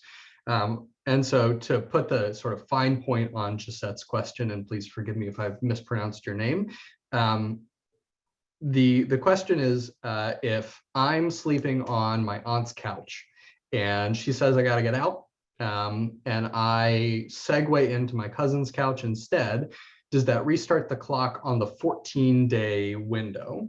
And the answer is sort of, kind of, there is no clock. Because ultimately the question isn't when's your deadline to get out? The answer is, in the next 14 days, can we positively establish that wherever you are right now, or rather, start that sentence again, can we positively establish that within the next 14 days, you will no longer be in a place of housing? And it doesn't matter if it's like, I've got a couch with my aunt today and with my cousin tomorrow and my brother the day after, and I'm doing something for 5 days after that. I've still got 7 days after that where I don't know what's happening. And so as long as the last thing is going to run out somewhere in there, we can say, yeah, you're at imminent risk of homelessness. But if you were to hop to your cousin's couch and your cousin said, okay, you can stay for 3 weeks, then yeah, you've passed out of the imminent risk window and you're back into the at-risk window. The only thing that I would add to that is that, if anybody on this phone got into homeless services because they were interested in making a lot of money and retiring early, I would love for them to raise their hand and introduce themselves right now. But for the rest of us, the sort of Byzantine intricacy of like, ooh, we know that you're in trouble, but it's like 15 days out and we can't do anything yet. That doesn't always feel good. And it's okay that that doesn't feel good, right? Like it's counterintuitive. It's not always going to lead to the best outcome. The reality is it's just the rules of the road. And this is where logic kind of falls apart, or logic or reason or compassion or whatever you want to call it kind of falls apart. So I see the question and where you're driving at with it, and many other people before and many other after you will wrestle with the same question. All right, thank you. Thank you. All right, Dina got us going with a lot of I was gonna say, I was really not expecting that. Let's see what's next after Dina. Yeah, I was really not expecting that that HMIS question really prompts 20 minutes of Q&A. Good job, Dina. Question 5. Eriko is behind on her rent and is worried that her landlord will soon evict her. Eriko has recently started a new job and will be able to pay her rent going forward, but not her rent arrears. Can a homelessness prevention project pay Eriko's rent arrears? What do you think? I'll restate the question. Eriko is behind on her rent and worried her landlord will soon evict her. She has recently started a new job and can pay her rent going forward, but can't cover her rent arrears. Can a homelessness prevention project pay her rent arrears?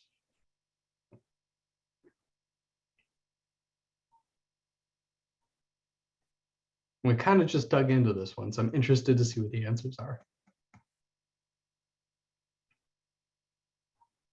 All right. Oh, this is good. This is great. So 62% of you said yes, 23% said no, and 15% said maybe. I'm so proud of the 15% of you who said maybe. Let's go ahead and have a look at the answer. The answer is no.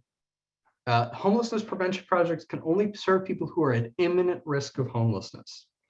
Eriko is worried about eviction, but her landlord has not issued an eviction notice. If Eriko does receive an eviction notice, though, an HP project could then pay her rent arrears. But right now, Eriko is worried that in the future, something may happen that doesn't qualify you as at imminent risk. But it's a really good idea if Eriko drops by and says, hey, I'm worried about this. Yeah, take her name and number, stay in contact, follow up in a week or two, see how it's going, make sure that you stay in contact, because people who say, I'm worried about this and have a good reason to be worried about it, often see the thing happen. And when it does, then you can serve the person. Gordon, we have a question here, but before that, I'm going to set up a little bit of history on ESG-CV. Many of us did not receive any homelessness prevention dollars from California HCD for homelessness prevention through ESG-CV because there just wasn't much money. It was only eligible in that tranche one that Mike talked about before. And we were under an eviction moratorium nationally, and then additionally, California state moratorium. So a lot of folks that were in Erico's situation were completely ineligible for ESG or ESG-CV, but were likely eligible for the Emergency Rental Assistance Program known as ERAP or other programs. And a lot of our clients have accessed those, and these situations might not be coming to us regularly, but that is something that was occurring early on in the pandemic, and actually I think a little bit into the end of last year within California to keep folks from being evicted. So they couldn't actually be at imminent risk, and that really stopped us from being able to help those folks in that situation. But we did have this larger fund called ERAP that was helping folks.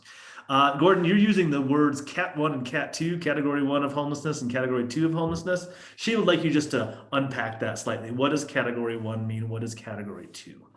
Good questions. So I'm going to stay on the current slide instead of flipping back. And I'm going to try and talk it through instead.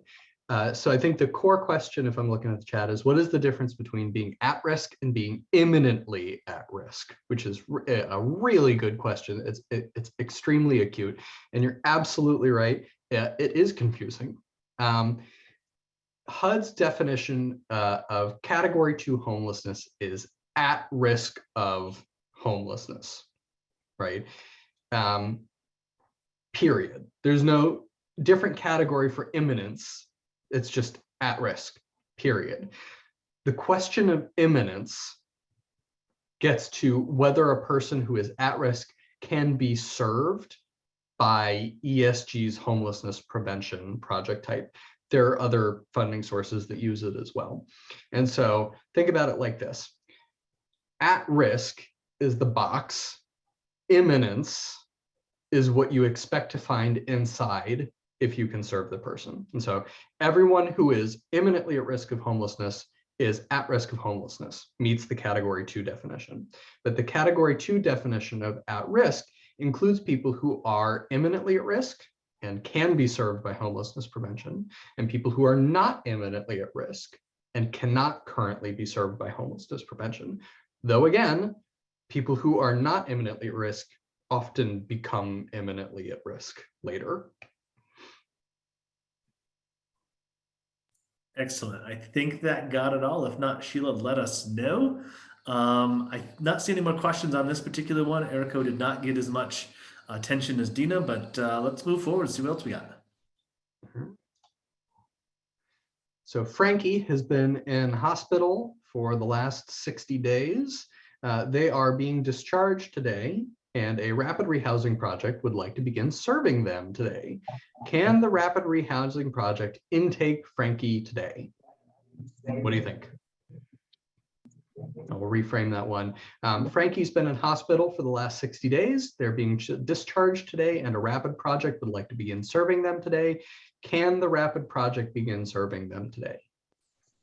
Gordon, while we wait for responses, Camelin Post, I see you came off mute. Did you want to ask a question, or did you just happen to come off mute? I'm going with inadvertent unmuting. Okay.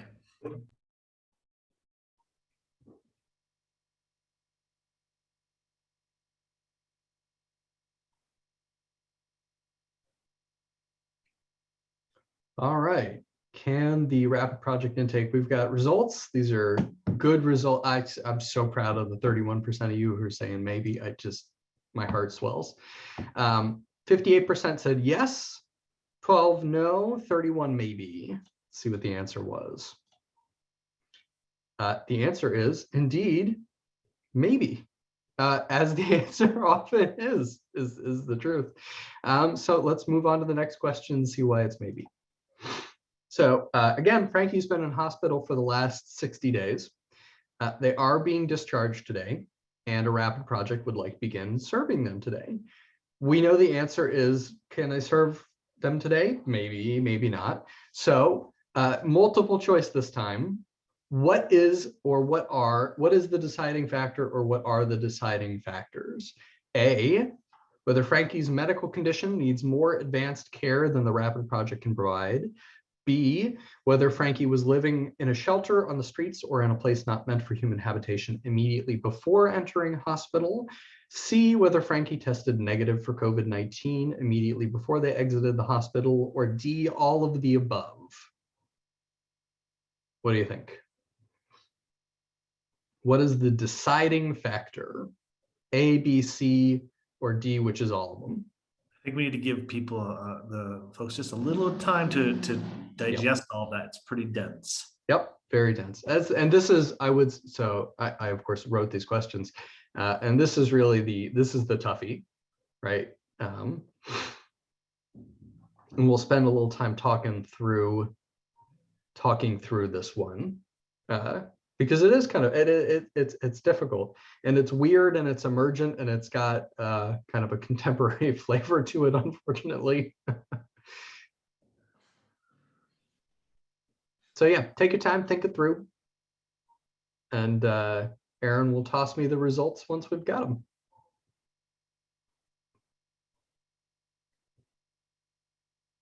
All right, cool. So here's how the answers break down. This is very interesting. 10% said the answer is A, whether Frankie's medical condition needs more advanced medical care than the rapid project can provide. Half of you said B, whether Frankie was living in a shelter on the streets or in a place not meant for habitation before entering hospital. Nobody said whether Frankie tested negative for COVID-19. I am so proud of all of you. And half of you roughly said all of the above.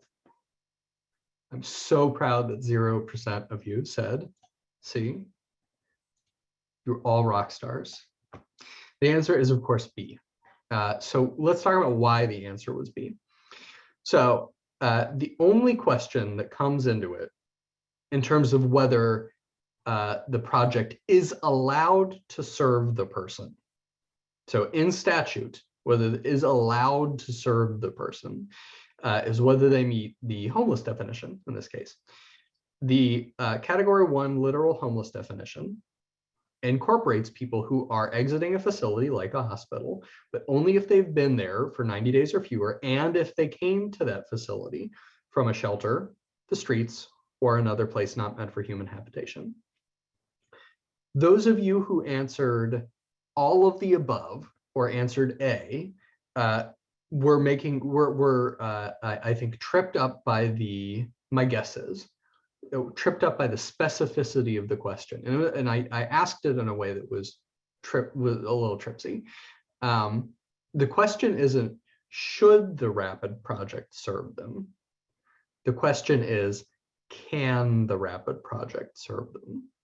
And so what you're getting into, and what I was trying to lead you all to, and I'm so proud of you all for going there with me, is the difference between what a project can do and what a project should do.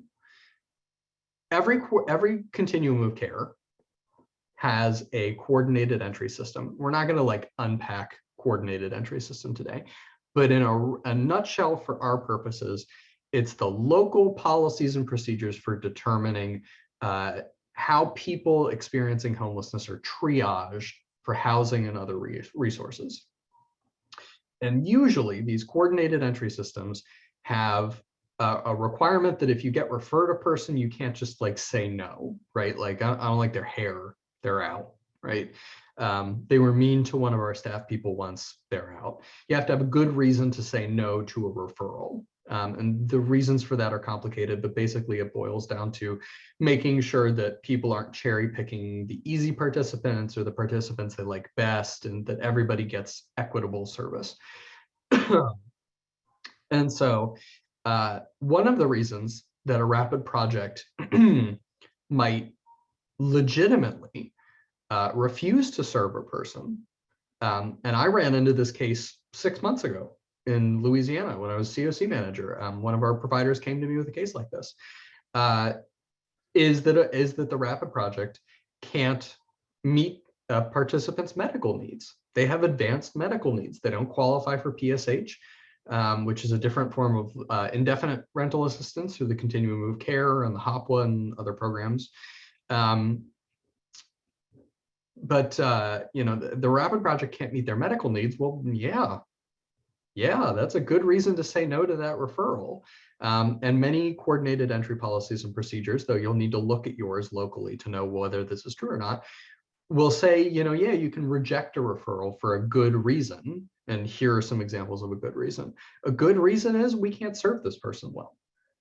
And usually a well set up coordinated entry system will then take that person and immediately refer them to a more advanced housing option, or will attempt to connect them with like hospice care if it's that serious, or with another inpatient stay, or with assisted living. It's similar. Finally, the COVID-19 question is really sticky, but generally speaking, you can't use COVID-19 testing as a barrier to accessing services. Can't do it. I understand the reasoning behind that and the urge to that. I'm at risk for COVID-19 I'm at heightened risk for COVID-19 morbidity and mortality. And so I'm very careful about COVID-19 everything. But at the end of the day, people need to be served irrespective of their medical circumstances. And a person's negative rapid test is just, it can't be used as a qualifier for a housing first rapid project. I'm just going to build upon that with a specific California example, Gordon.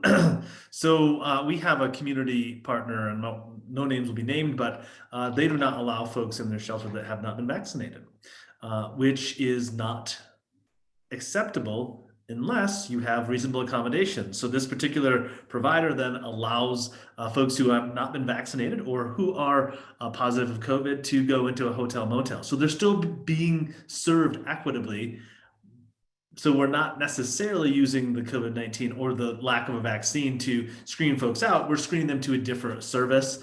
That in nuances like that, it's okay. But HUD has been very clear that vaccination status and or COVID positivity is not a way to keep folks out. We have to do the hard work of getting folks into quarantine and isolation, whether that was Project Room Key or a hotel motel placement through ESG-CV potentially. So just wanted to fill that in.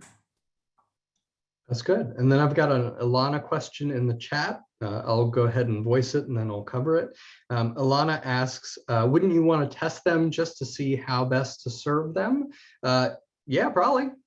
And that again gets back to the core of really this question 6A. Can you or can you not serve Frankie? That's one question. How do you best serve Frankie? That's a very different question. Whether or not it's appropriate to test a person for COVID-19 before giving them services under ESG, it's going to depend a lot on whether you're doing project-based, which is sort of single site rental assistance versus scattered site and their level of susceptibility and contact. And is it emergency shelter? Is it a voucher? Is it and so on and so on and so on. So to answer that question, yeah, there are absolutely times where it is appropriate to request that a person get a COVID-19 test or encourage them to or provide them with or transport them to a testing opportunity. That's consonant with public health practice. But screening a person out for services on the basis of a test or on the basis of a refusal to get a test is not kosher. Can't have it on plate. Thank you. It's a good question and one that I myself have wrestled with. So I identify with where it's coming from. Okay, next question. An outreach worker from a street outreach project recently met Gaston. The outreach worker observed Gaston sleeping overnight in a park. When the worker checked HMIS, they discovered Gaston had been living in a shelter for the last 6 months, but the shelter project had exited him last week. Can the outreach worker serve Gaston through the outreach project? I'll say that again. An outreach worker from a street outreach project just met Gaston. The outreach worker observed Gaston sleeping overnight in a park. When the outreach worker checked HMIS, they discovered Gaston had been in shelter, but had left the shelter last week. Can the street outreach project serve Gaston now? What do y'all think? Nice. 95% yes, 5% maybe. The answer is, of course, yes. It doesn't matter where Gaston was living before. He is currently living in an unsheltered location, and you've established that. The outreach worker has established that by checking HMIS and confirming that he's gone from shelter to somewhere, and the outreach worker observed Gaston sleeping in the park. And so there's several layers of confirmation about where Gaston is right now.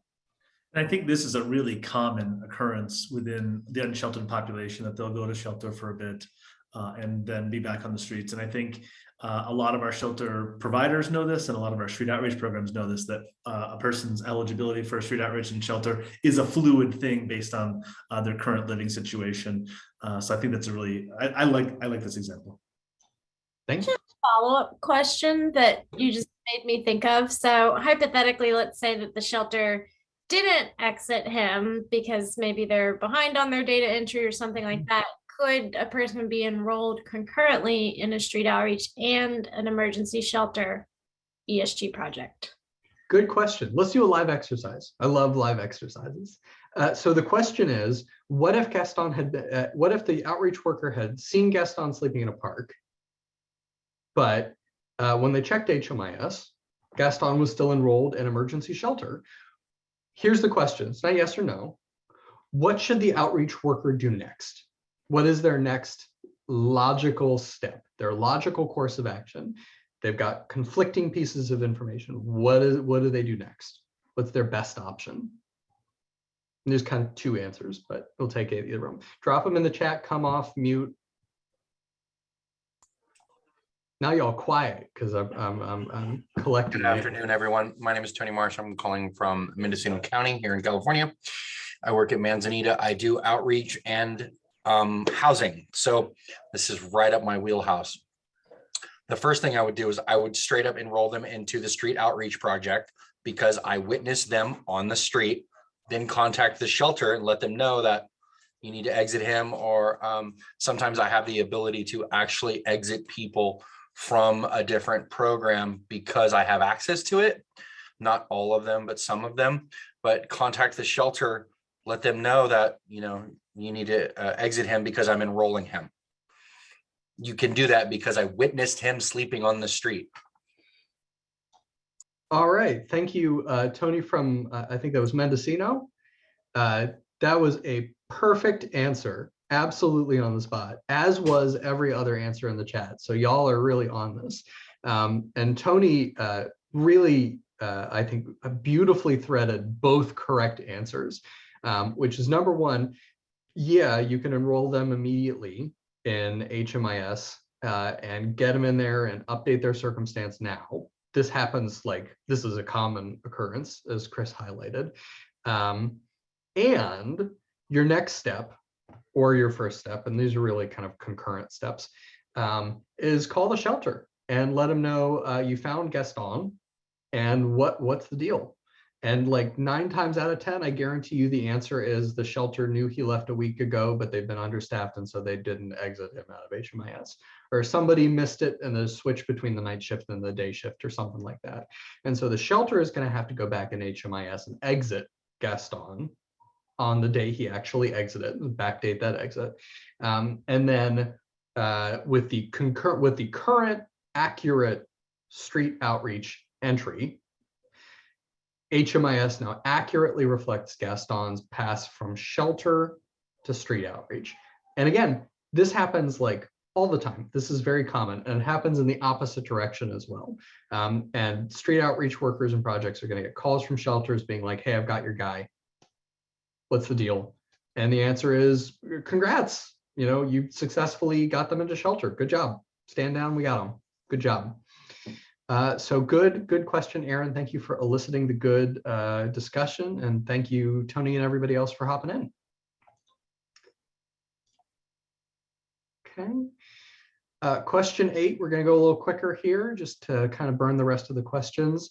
Harley requests services from an emergency shelter operated by the Family Violence Program. The Family Violence Program's mission statement focuses on serving people fleeing DV. It is historically reported poor data quality, but this year the local COC has worked hard to help the Family Violence Program collect the right data on their participants. So here's the question.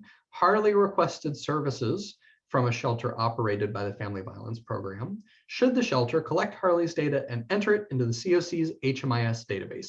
What do you think? Yes or no? I'm gonna put a 30-second clock on this, or shorter once we've got the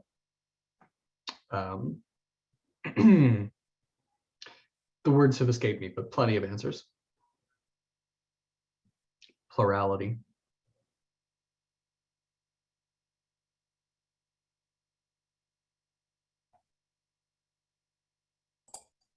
This is looking to be probably your most varied answered question. So I saving love it. last. I love it.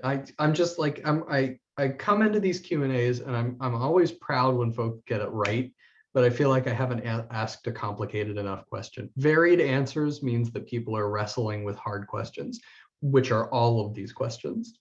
So we've got 50% say yes, 32% say no, 18% say maybe. The answer is no, because it's a trick question. Sorry. Family Violence Program should absolutely collect all of the applicable data, but it cannot enter it into the COC's HMIS system because the Family Violence Program is a DV service provider, and DV service providers are prohibited in federal statute from entering data into HMIS. It should instead enter it into the Family Violence Program's own HMIS comparable database, which is a separate database that the Family Violence Program is required to maintain to meet ESG's data collection and DV confidentiality requirements. Trick question.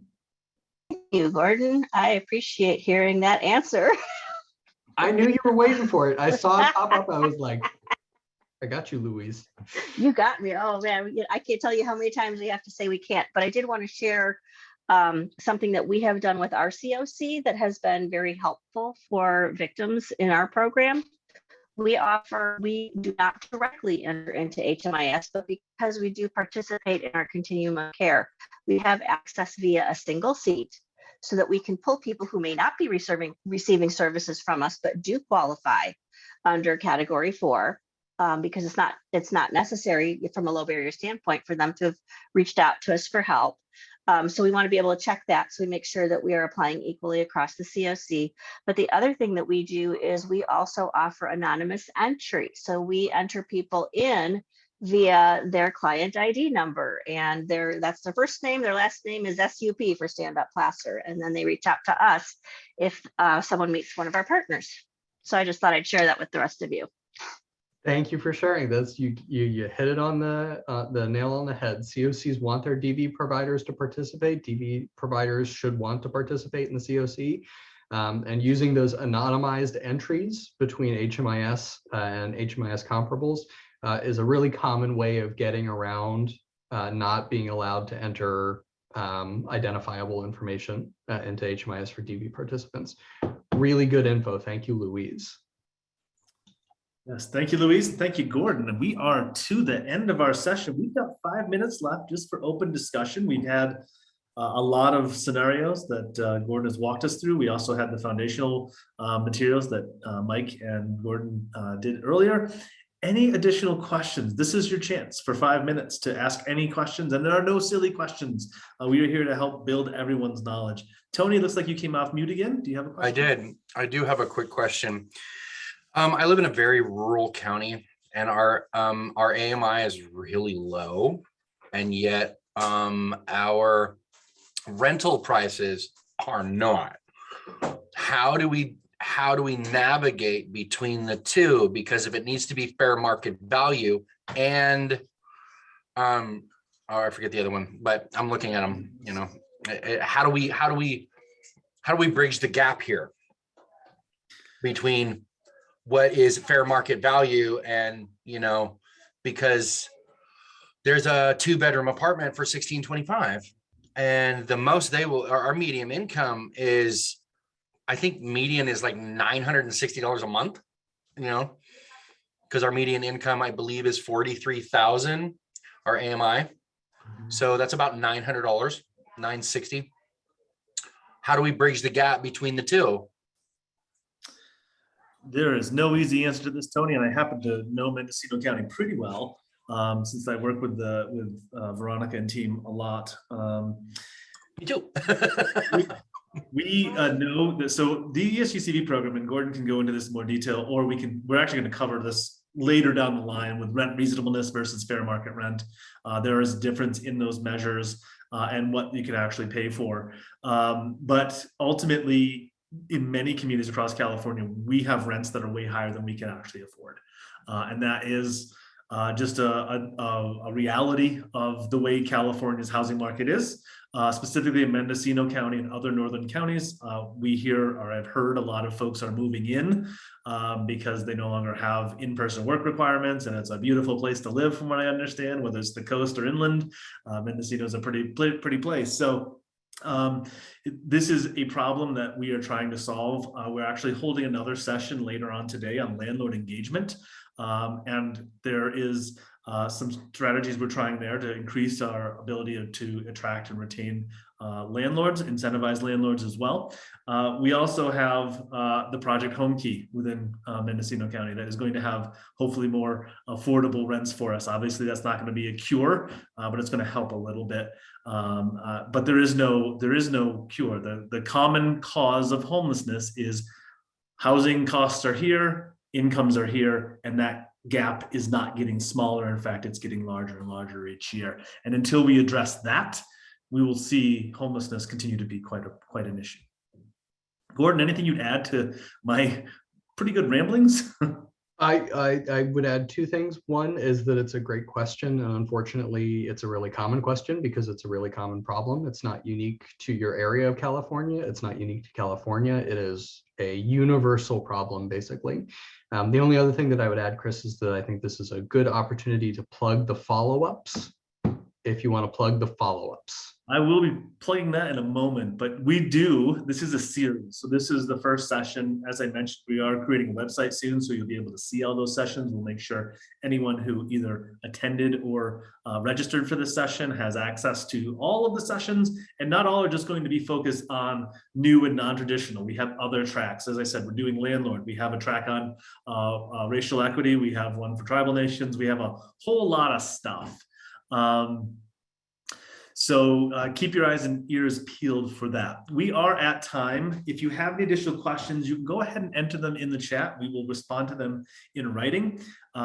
So I'll go ahead and end us now, but thank you so much for attending this California Housing Community Development Community Workshop session offered through the Emergency Solutions Grant, Corona Relief Consulting and Staffing Services contract. Look out for more information on the new and non-traditional providers workshop series session coming very soon. Thanks for attending. We'll see you next time. Be well.